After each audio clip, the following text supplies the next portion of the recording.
Hey guys, thanks for checking out the video. I'm going to try and make today's video short and sweet. I'm not really showing you how to do anything. I'm just showing you something that I did to the WRX, which I think is kind of cool. So if you remember correctly, I had the STI blank bezels for the fog lights.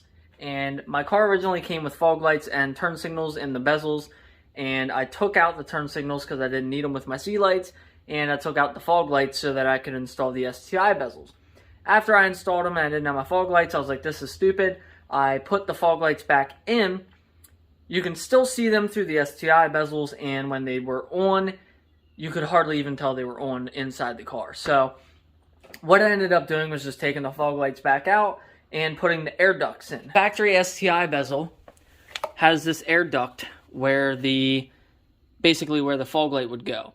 And it really doesn't do anything anyway, especially on the passenger side. So I'll explain what I did here in a minute.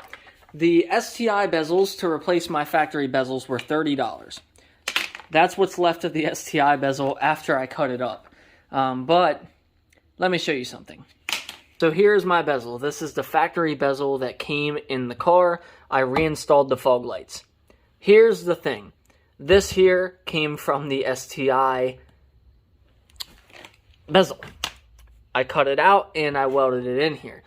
To buy the OEM bezel without the fog light, which would be the one with the limited headlights, because essentially I don't need the turn signal down here anymore because my C light works as a turn signal.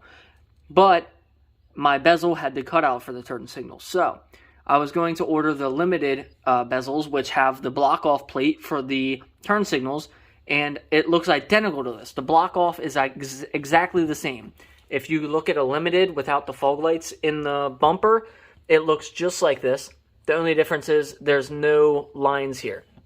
So what I did was I cut up this bezel and basically plastic welded it on the back side to delete where the turn signal goes. And that does look pretty good. It still looks pretty aggressive without having that turn signal in there.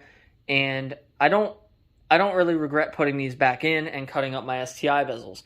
If I absolutely hate this and I want to go back, I will go with the 2020 STI bezels with the double vents on the sides. But I very much wanted to have my fog lights back. Here's where it comes in. Kind of cool. Something I did to spice it up a little bit. So you see both sides look the same. They both have these honeycombs in. But there's something different about this one. You can see through it. So what I did was on the STI bezels, nothing crazy, but it's still kind of cool. So the STI bezels would have, the whole thing was solid honeycomb like this, and then you would have this piece down here. And let me see. Well, that's the wrong side. But anyways, you get the gist. This would be on the bezel on the front, and this would allow the air to go through into the vent. However, with these, it was just going to be a block-off plate, but I had the bright idea to fabricate one of those vents and put it in here and make it work, because the intake is on this side. So the extra cold air coming straight through and going up into the intake is nice. I actually cut all of this out because it's no longer needed to support the turn signal. And through there you can see the intake pipe and all that. Well, I plastic welded that vent, which used to go where the fog light went, to work up top here with this vent. So you can see straight through it. The water that comes, like if it rains or something, it's not going to leak down onto the fog light. It's not going to really hit any of this wiring because this goes back about, I want to say about 3 inches from where it would start, which is like right here. So most of that air should be direct back to the intake pipe. And most of that is going to just kind of go up into the intake. So essentially just a extra little passageway for cold air to make its way into the intake.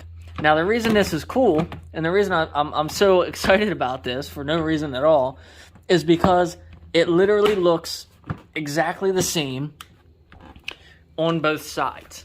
When you're standing this far away, you can't even tell that one of them is blocked off and one of them is functional.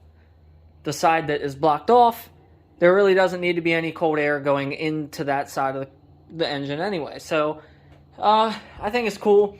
I'm going to be honest with you, I was actually going to do it on both sides, but I kind of messed up. I cut this piece a little too small, and I couldn't get it to look right in the bezel. So that's the real reason that I blocked that side off and made that side functional. But thankfully, the side that needed to be functional is functional, and the side that didn't really need to be functional isn't functional. So both the fog lights work again, and I'm a happy camper. Well, guys, that's literally going to be it for today's video. As I said, I was going to try and keep it short. I just wanted to show you that. I thought it was kind of cool. I was bored and thought I'd make a little video on it. So now I'm just going to go get LEDs for the fog lights.